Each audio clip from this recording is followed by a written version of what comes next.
안녕하십니까, 박성우입니다. 오늘은 이제 서양사 첫 시간입니다. 우리가 서양사의 뿌리라고 할 수 있는 그리스 문명부터 시작해 보겠습니다. 그리스 문명은 서아시아의 문명에 영향을 많이 받습니다. 그래가지고 지중해 동부에 있는 에게에서 문명이 시작됩니다. 에게 문명은 우리가 고대 해양 문명이다 이렇게 말하죠. 그래서 크레타 문명과 미케네 문명이 있습니다. 크레타 문명 하면 이제 우리가 크노소스 궁전 이렇게 알고 있죠. 크노소스 궁전 하면 이제 미노스 왕이 생각나고 미궁이 생각나죠. 그것이 바로 이제 청동기 문화를 가지고 쓴 해양 문명의 크레타 문명이 있었습니다. 그리고 그리스 본토의 남단에는 바로 미케네 문명이 있었죠. 미케네 문명도 이제 청동기 문명입니다. 문명들이 전부 BC 20세기경에 출발해가지고 그리스 본토에 있는 도리스인에게 이제 미케네 문명이 멸망함으로써 암흑기를 맞이합니다.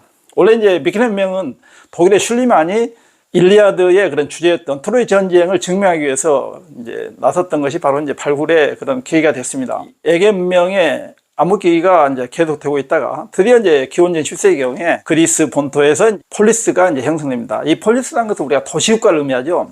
이 도시국가라는 것은 그리스의 지형을 먼저 이해해야 됩니다. 그리스 지형은 산지가 한 85% 되고 해안이 아주 복잡합니다. 그렇기 때문에 통일된 국가를 가질 수가 없었죠. 그래서 이제 그 평지가 있는 곳에서 이제 그 폴리스가 발생하죠. 폴리스의 구조를 보면 그 도시 중심부가 있고, 그러니까 시가지가 있겠죠. 그리고 이제 농경지가 있습니다. 그 시가지에 가장 이 높은 곳에는 이제 아크로폴리스라는 이제 군사적인 요새가 있고, 거기에 이제 신전을 이제 구성하는 거죠. 우리가 파르테논 신전 그렇게 알듯이 그게 신전을 이제 구성합니다. 그리고 이제 이 시가지에는 가장 그 대표적인 아고라, 광장이죠, 광장. 그래서 아고라에서는 주로 이제 집회를 하고, 그리고 상거래가 이루어집니다. 그러면서 많은 토론이 이루어진 것이 바로 이제 아고라 광장이다, 이렇게 말하죠. 폴리스가 그 당시에는 수백 개가 됐다 그럽니다. 근데 가장 대표적인 것이 아테네와 스파르타를 이야기하겠죠. 그래서 오늘 이 시간에는 이제 아테네와 스파르타에 대한 이야기를 해보겠습니다. 아테네 하면 역시 이제 정치에서 우리가 직접 민주했던 가장 대표적인 나라가 이제 이 아테네가 되겠죠. 아테네 하면 역시 또 그리스의 대표적인 폴리스이기 때문에 거기에 정치 형태가 가장 중요시 되죠. 그래서 우리 아테네는 역시 민주정이다 이렇게 말하죠. 그리고 로마는 이제 다음 시간에 배우겠지만 로마는 역시 이제 공화정이다 이렇게 말합니다. 자, 그러면 아테네 나라가 처음부터 민주정이냐? 그렇지 않죠. 처음에는 다 왕정이었습니다. 그래서 이제 아테네 민주정치가 되기까지는 처음에 왕정이었다가 그 다음에 귀족정치, 그리고 이제 금권정치, 그리고 참주정치, 그리고 이제 민주정치가 이제 꼽히게 되는 겁니다. 그러니까 어떤 일이나 다 이제 이렇게 단계가 있는 것이죠. 그리고 스파르타는 이제 도리안이었죠. 이 도리스인들이 이제 바로 남하하면서 세운 나라가 이제 스파르타다 그러죠. 자, 그러면 먼저 아테네 정치 형태에 대해서 이야기해 보겠습니다. 이제 왕정이었는데 왜 그렇게 귀족정으로 가고, 귀족정은 당연히 이제 귀족이 세면서 그러죠. 그러면 원래 그 아테네는 이제 해상 무역을 많이 했죠. 그리고 또 상공업이 발달합니다. 그러다 보니까 이제 상인들이 돈이 많아지고 이 사람들이 이제 시민으로 성장합니다. 그러면서 이 사람들이 정치에 이제 그 고난을 더 주라고 이제 투쟁하는 거죠. 그 이유는 바로 이제 어떤 전쟁이 있을 때마다 항상 시민들은 자기의 재산을 가지고 바로 중장보병을 합니다. 그러니까 모든 무기를 다 자기들이 자비로 이렇게 해서 전쟁에 참여했는데 정치적인 권한은 없다. 그래서 이제 거기에 대한 불만을 품는 거죠. 그래서 이제 그 당시에 이제 귀족과 시민들 간에 이제 그 다툼이 있죠. 그래서 이것을 솔론이라는 사람이 의해서 이제 개혁을 합니다. 그것이 바로 이제 금권정치죠. 그래서 솔론은 우리가 중재자라고 말하죠. 귀족과 이 시민들의 중간에서 중개를 해서 개혁을 하라면 이것을 솔론의 개혁입니다.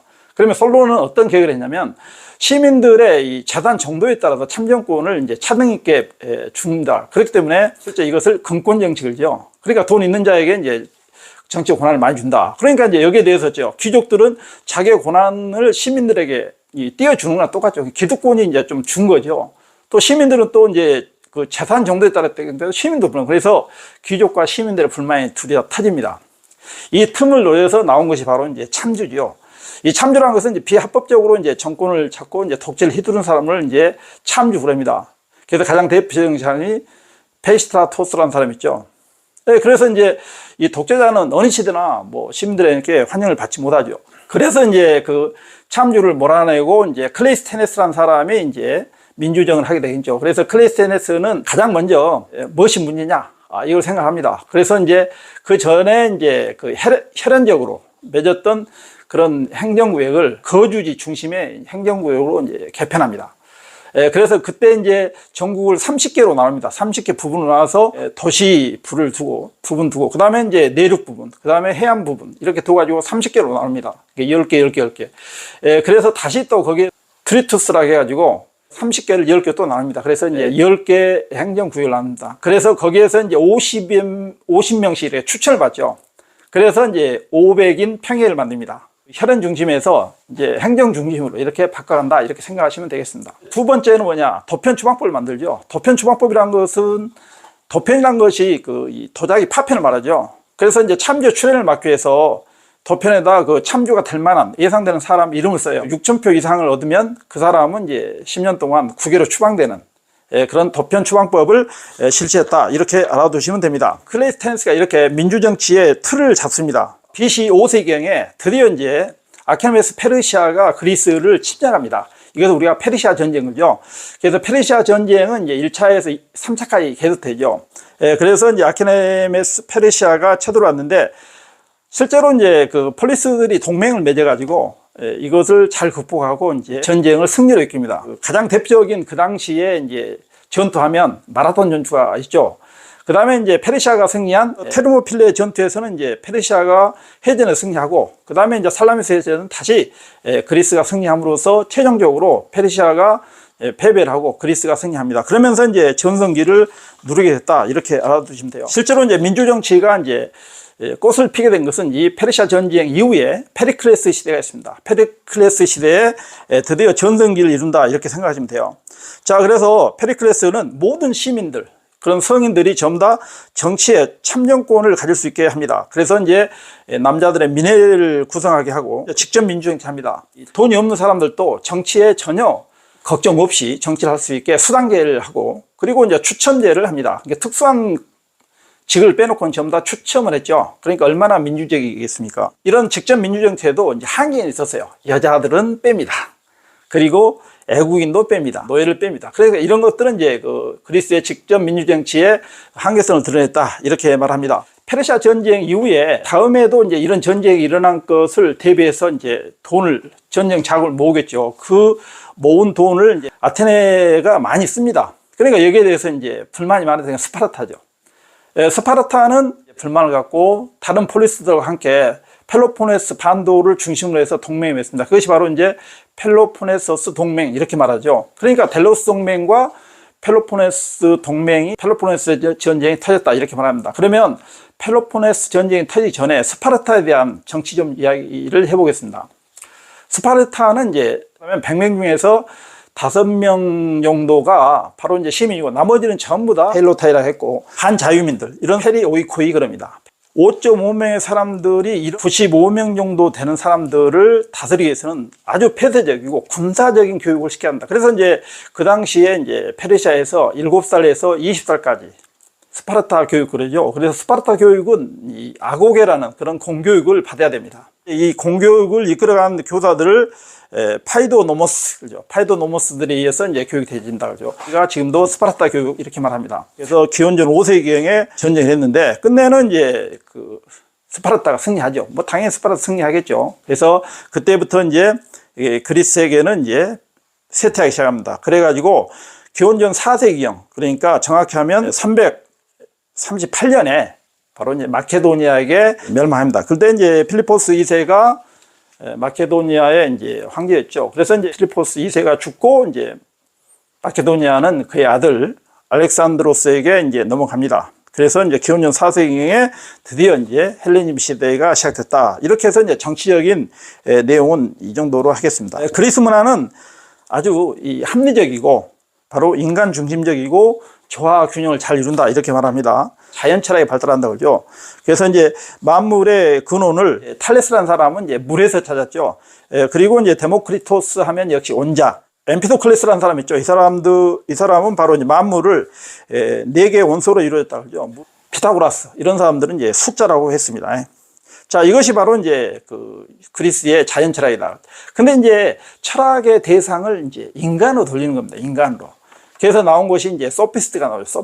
소피스트 하면 진리의 상대성과 인간은 마음의 척도다 이렇게 말하면서 이제 그 진리의 상대성과 주관성을 강조합니다. 원래 소피스트라고 하면 이제 교사라고 하죠. 근데 또 그 당시에는 개변론자 이렇게 말하죠. 이 진리의 그 보편성을 강조하면서 절대성을 강조한 사람이 나오죠. 이 사람이 바로 소크라테스 그러죠. 소크라테스. 우리가 소크라테스 하면 유명한 말이 생각나죠. 너 자신을 알라 그러죠. 그래서 나는 단 한 가지를 알 수 있다. 바로 분명히 알고 있는 것은 그것은 내가 아무것도 모른다는 사실이다. 그 다음에 악법도 법이다. 전부 다 소크라테스의 가장 대표적인 명언들입니다. 그리고 그의 제자였던 플라톤이죠. 플라톤은 이런 말을 하죠. 최대의 승리는 자기 자신을 이기는 것이다. 이렇게 말하죠. 그리고 이제 제가 제일 좋아하는 그런 문구가 있습니다. 뭐냐면 정치를 외면하는 가장 큰 대가는 가장 저질스러운 인간들에게 지배당한다는 것이다. 아, 이거 플라톤 그 당시만 해도 참 멋있습니다. 이런 말을 합니다. 그리고 그의 제자 아리스토텔레스가 있죠. 이 사람은 이제 시작이 반이다. 그리고 이제 인내는 쓰지만 그 열매는 달다. 그죠? 그 다음에 불행은 누가 진정한 친구인가를 알 수 있는 그런 기회다. 그죠? 그리고 이제 역시 아리스토텔레스 하면 바로 인간은 정치적인 동물이다. 이렇게 말하죠. 특히 이제 그 플라톤 같은 경우는 이제 이데아, 이상국가론, 그 다음에 철인 정치를 강조했던 사람이 플라톤이다. 그래서 소크라테스, 그의 제자 플라톤, 그 다음에 그의 제자 아리스토텔레스. 특히 이제 플라톤이나 이제 아리스토텔레스는 이제 서양 철학과 학문의 체계를 이룬 사람이다. 또는 기초를 닦은 사람이다. 이렇게 알아두시면 좋겠습니다. 그리고 문학작품 하면 여러분이 너무나 잘 아는 호메로스, 일리아드와 오디세이아. 여러분이 이것을 꼭 알아주고. 그리고 이제 이 비극에 있어서는 아이스킬로스, 그 다음에 소포클레스, 에우리피데스, 그 다음에 희극의 이제 아리스토파네스, 이런 사람들이 가장 대표적인 희극과 이제 비극의 작가다. 이렇게 알아두시면 되겠고. 디오니소스 극장이라고, 그 당시에 이제 그 아테네에 연극을 하는 최초의 극장이다. 이렇게 말합니다. 그리고 이제 오케스트라, 이것도 이제 그리스에서 그 기원을 찾을 수 있다. 이렇게 알아두면 됩니다. 그 다음에 역사에서는 페르시아 전쟁사를 썼고, 이제 역사의 아버지라고 할 수 있는 사람이 바로 누구냐? 헤로도토스입니다. 헤로도토스. 그래서 페르시아 전쟁사를 쓴 역사라는 책을 썼고, 히스토리아. 그리고 이제 그 투키디데스도 있죠. 이 사람은 이제 펠로포네스 전쟁사를 썼던 그런 역사가다. 이렇게 알아두시면 되겠습니다. 그리고 이제 마지막으로 이제 건축 있죠. 건축하면 역시 파르테논 신전. 그죠? 파르테논 신전은 이제 그리스 아테네의 수호신인 아테나를 제사하기 위해서 만든 그런 신전이다. 이렇게 알아두시면 됩니다. 그리고 이제 원래 그리스 사람들은 그 다신교를 믿었습니다. 그래도 이제 그런 과정에서 12신이 나오죠. 그래서 그리스인들은 신들도 불사의 존재인 것만 제하고는 인간과 다 비슷하다. 그죠? 그래서 그리스인들은 올림포스 산의 최고의 신이 바로 제우스다. 그 다음에 그의 아내 헤라, 그 다음에 바다의 신 포세이돈, 그 다음에 태양과 음악과 시의 신인 아폴로, 전쟁의 신 아레스, 그 다음에 지식의 여신 아테나, 미의 여신 아프로디테, 상업의 신 헤르메스 등 12신을 이제 모시고 있다. 이렇게 생각하시면 되겠습니다. 오늘은 서양의 역사의 뿌리라고 할 수 있는 그리스 문명에 대해서 이야기해 봤습니다. 다음 시간에는 헬레니즘 시대에 대해서 공부해 보겠습니다. 안녕히 계십시오.